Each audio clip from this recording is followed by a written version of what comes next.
அறையின் கதவு அளவாக 2 முறைகள் தட்டப்பட்டதை தொடர்ந்து படக்கென்று திறந்து கொண்டது. கதவை திறந்த கீதாவின் கண்கள் வியப்பால் விரிந்தன. அவள் முன்பு ரவி கைக்கொள்ளாத ரோஜா பதியன்களோடு நின்று கொண்டிருந்தான். நீ அயர்ந்து தூங்கிக் கொண்டிருந்தாய் கீத், அதனால் உன்னை எழுப்பவில்லை. அதனால் கதவை வெறுமனே சாத்தி கொண்டு போவதா? ஆமாம், ஏற்கனவே நம் தோட்டத்தில் இந்த கொடைக்கானல் ரோஜா நிறைய இருக்கிறதே. இது வேற கலர் கீத். சாதாரணமாக இந்த கொடைக்கானல் மண்ணை தவிர வேறு மண்ணில் அவ்வளவு நன்றாக பிடித்து வராது. ஐயாவனுடைய ஸ்பெஷல் பராமரிப்பினால் நன்றாக வளர்ந்திருக்கிறது. அவர்களுக்கு மணமாகி 5 மாதங்களே ஆகியிருந்தன. புது மணத்தின் போதையிலேயே ஹனிமூன் முடித்த பின்பும் அவன் மதுரைக்கு ஒரு வேலையாக வந்த பொழுது கொடைக்கானலை அவளுக்கு காண்பிக்க அழைத்து வந்திருந்தான். நீ இதற்கு முன்பு கொடைக்கானல் வந்ததில்லை இல்லையா? அவன் கொடைக்கானல் போக வேண்டும் என்ற பொழுதே அவனிடம் தான் கொடைக்கானல் போனதில்லை என்று கூறியது நினைவுக்கு வந்தது. அந்த பொய்க்கு காரணமானவன் மாது. அது அவளுடைய கல்லூரி நாட்கள். இனிமையும் கலகலப்பையும் தவிர வேறொன்றும் நினைவில் நிற்காத காலம். அவள் நினைவில் புதுமை பூக்க மாது அவளுக்கு லெக்சராக வந்தான். மாணவ மாணவிகளுடன் அவனும் ஒரு மாணவனாக நின்றான். அவனை மாணவ மன்றத்தில் கௌரவ ஆலோசகராக அவர்கள் தேர்ந்தெடுத்தார்கள். அவன் தலைமையில் ஒரு பிக்னிக் என்று எல்லோருமாய் கொடைக்கானல் வந்திருந்தார்கள். அப்போது அவன் கீதா மீது கொண்டிருந்த காதலை வெளிப்படுத்தினான். கீதா, நான் உன் தந்தையை பார்க்க வரட்டுமா?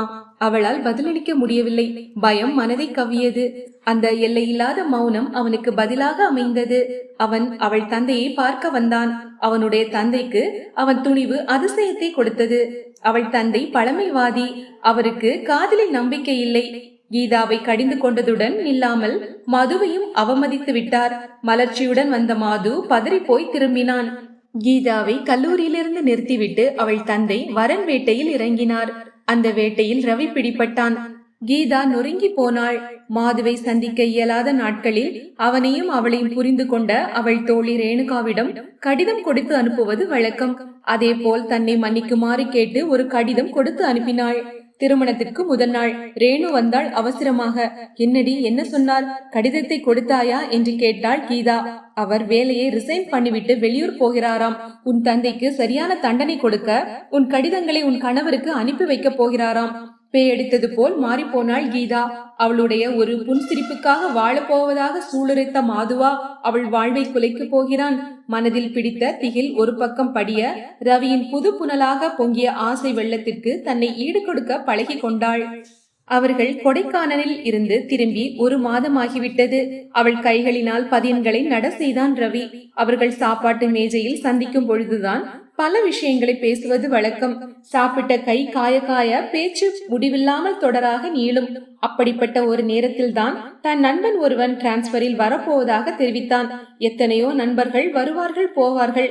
அவர்களுடன் விருந்தென்றும் ஊரை சுற்றுவதென்பதும் புதிதல்ல. அதனால் கீதாவிற்கு அது முக்கியமான விஷயமாக படவில்லை. ஆனால் அந்த நண்பன் மாதுவாக இருந்ததை பார்த்தவுடன் அவள் திடுக்கிட்டாள். கீத், இவன்தான் என் நண்பன் மாது. டேய், இவள்தான் கீதா. நீதான் நல்லவனுக்கு அடையாளம் சொல்லாமல் போவது என்பது போல ஊரை விட்டு சொல்லாமல் போனவனாச்சே என்றவன் தன் தலையை லேசாக தட்டி கொண்டு, என்ன கீத், நீ படிச்ச கல்லூரியிலே இவன் வேலை பார்த்திருக்கிறானே, நீ மாதுவை பார்த்ததில்லை? கீதா மாதுவை திரும்பி பார்க்கவில்லை. தலையை மட்டும் சற்று லேசாக திருப்பி, நான் படித்த ஆண்டில் இவர் இல்லை என்று நினைக்கிறேன். தன்னை அடையாளம் கண்டு கொள்ள கீதா விரும்பவில்லை என்பதை மாது புரிந்து கொண்டான். மனதில் இனம் தெரியாத தவிப்பு. கீதாவை அடைய முடியாத துயரத்தில் தத்தளித்த சமயம் அது. எல்லாவற்றையும் வெறுத்து எதையும் காண பிடிக்காத சூன்யத்தில் லயத்து மனம் வெறிப்பிடித்து அலைந்த சமயம் அது. அதனால் தான் கீதாவை மணக்கப் போகிறவன் யாரென்றோ ரவியை மணந்தவள் கீதாவென்றோ அவன் அறியவே இல்லை. அந்த கணம் கீதாவின் தந்தை அவளை தர மறுத்து காதலை மட்டமாக பேசி அவனை அவமதித்த கணத்தில் இருந்து நெஞ்சில் நிறைய அவன் வளர்த்து கொண்டது வெறுப்பு ஒன்றுதான்.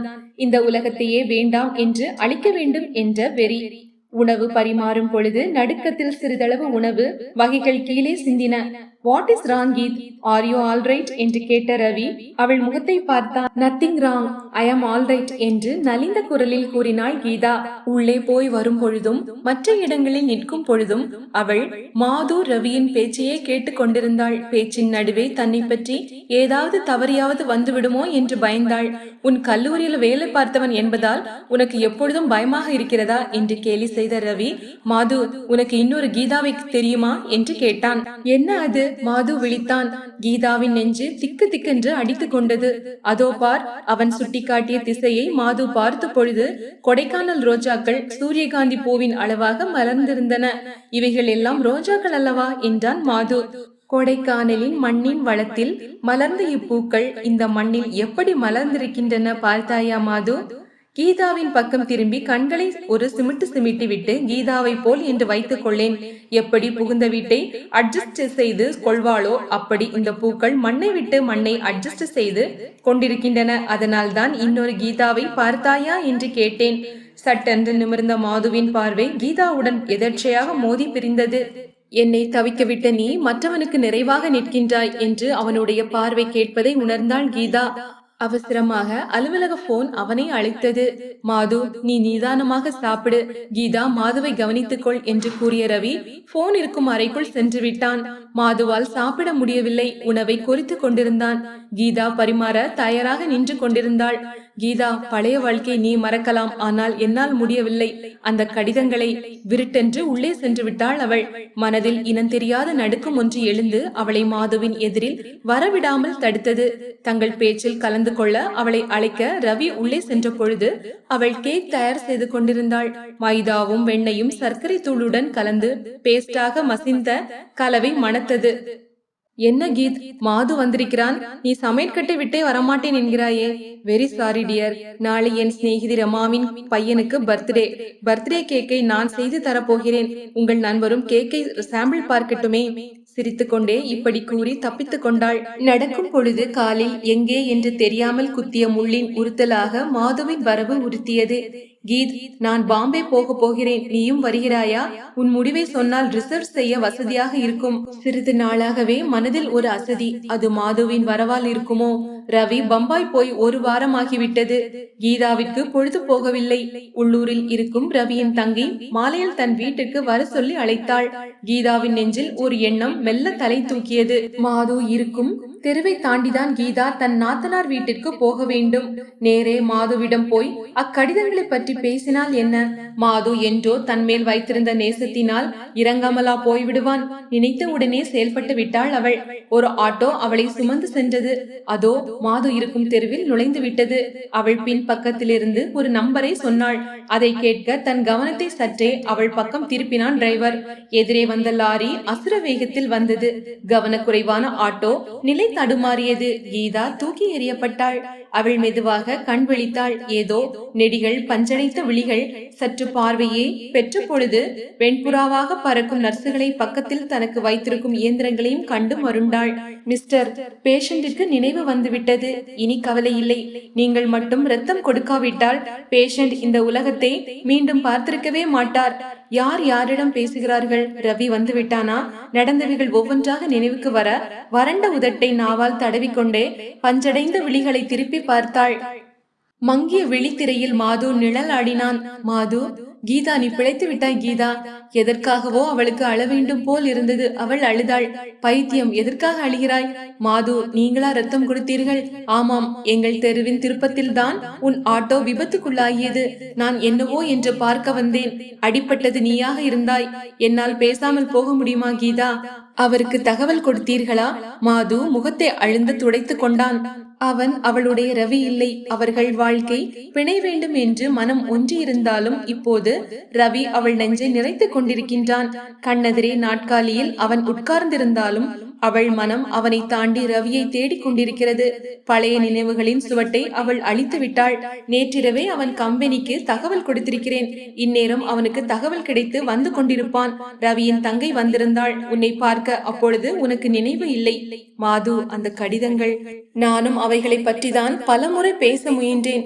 நீ இடம் தரவில்லை. அவைகளை வைத்துக் கொண்டு என்னுடைய வாழ்க்கையை நாசமாக்கி விடாதீர்கள் மாது. உன் திருமண சமயத்தில் அப்படி நினைத்தேன். பிறகு அவைகளை கொளுத்து விட்டேன். அப்படி நான் நினைத்திருந்தால் என் ரத்தத்தை கொடுத்து உன்னை பிழைக்க வைத்திருக்க மாட்டேன். மாது என்று அழுதாள் கீதா. வாழ்க்கை என்பது ஒரு பாடம் கீதா. அதை நாம் கற்றுக்கொள்ளும் விதத்தில் தான் இருக்கிறது. உன் திருமணம் நடந்த பொழுது நான் விஷத்தை குடிக்க நினைத்தேன். சந்தோஷமான சமயத்தில் எவனாவது நஞ்சை விரும்புவானா கீதா? வெறுப்பையும் விருப்பமாக்கி கொண்டால் எல்லாவற்றையும் நேசிக்க முடியும். ஏமாற்றத்தையே நான் நேசிக்க கற்றுக்கொண்டு விட்டேன். மாது, எனக்கு என்ன சொல்வதென்றே தெரியவில்லை. அடுத்த மாதம் எனக்கு திருமணம் கீதா. யாருக்கு திருமணம் என்று கேட்டவாறே உள்ளே நுழைந்தான் ரவி. உங்கள் நண்பருக்கு தான் என்றாள் கீதா. ஆஸ்பத்திரி டெட்டால் குளோரின் நெடி கூட மல்லிகை முல்லையாய் மாறி அவளுக்கு மணத்தது. ரவி கண்களில் நீர் சுரக்க இதமாக அவள் கரத்தை பிடித்து கொண்டான். உங்களுக்கு கதைகள் கேட்க பிடிக்குமென்றால் இந்த சேனலை சப்ஸ்கிரைப் செய்து வைத்துக் கொள்ளுங்கள். மீண்டும் இன்னொரு நல்ல கதையில் சந்திக்கலாம். நன்றி, வணக்கம்.